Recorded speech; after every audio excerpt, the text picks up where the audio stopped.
Hey, what's up guys? This is Axe. I'm here at the Red Bull studio and I'm here to show you how to get better at melee.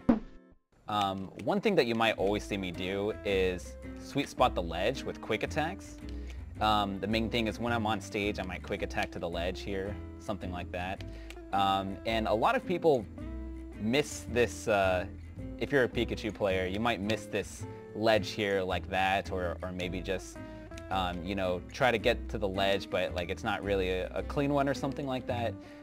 So one thing that's not really explained how I do this sort of quick attack to the ledge, the main thing is to quick attack outwards, if you're on the left side of the stage, you quick attack directly to the left, and your second zip needs to be down and right.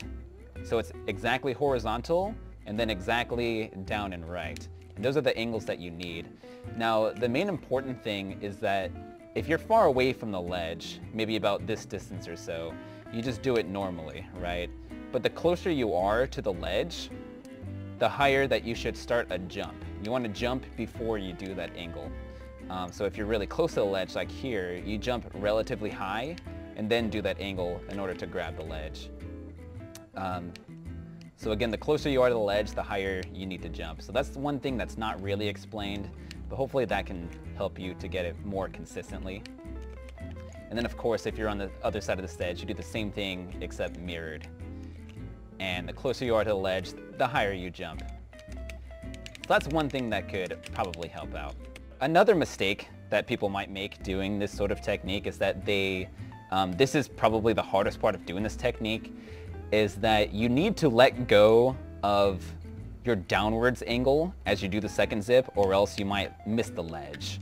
It's kind of a weird thing where if you do it exactly at that notch, depending on how your controller is notched, sometimes you'll grab the ledge if you're holding that direction, and other times you'll just straight up miss the ledge. But if you want 100% consistency on this technique, you need to let go of the angle as soon as your second zip starts to guarantee that you always grab the ledge. So if you're missing the ledge, that might also be your other problem. So just make sure to let go of down as your second zip begins. Another thing that's a Pikachu specific tech is the way that he can moonwalk. Most characters moonwalk by walking first and then doing that half circle downwards. You see Captain Falcon players do it all the time. You might see Spaceys do it, just as a cool technique. Pikachu has his own version of a moonwalk, and it looks like this. So that's his version of moonwalking. And the way to do it is just by dashing, and then you press the opposite direction after you're in your run animation. So you press the opposite direction that looks like that. And then after you do that run, you then press the opposite direction again. So here it'd be left, right, then left. And you get that sort of motion. And then the way to get your momentum going backwards is to just jump right before you turn around. So it's left, right, left, and then you jump at the very last second.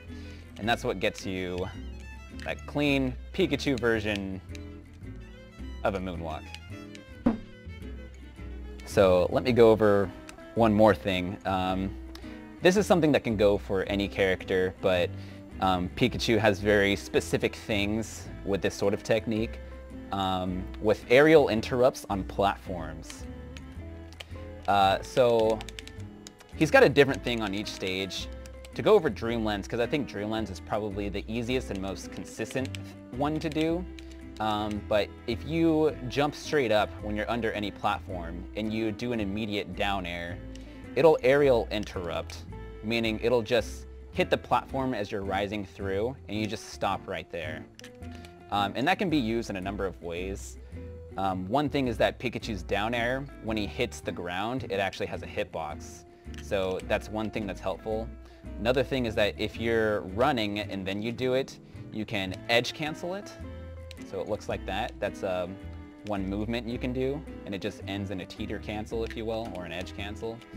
But you can do a lot of movement things with this technique, such as doing a down air and then grabbing, or just doing down air into up air, or or you can just do down air and a shield if you want to as something really quick. This is one version of aerial interrupts that's very helpful, specifically on Dreamland. That's one of his easier ones to do, so definitely experiment with this technique right here.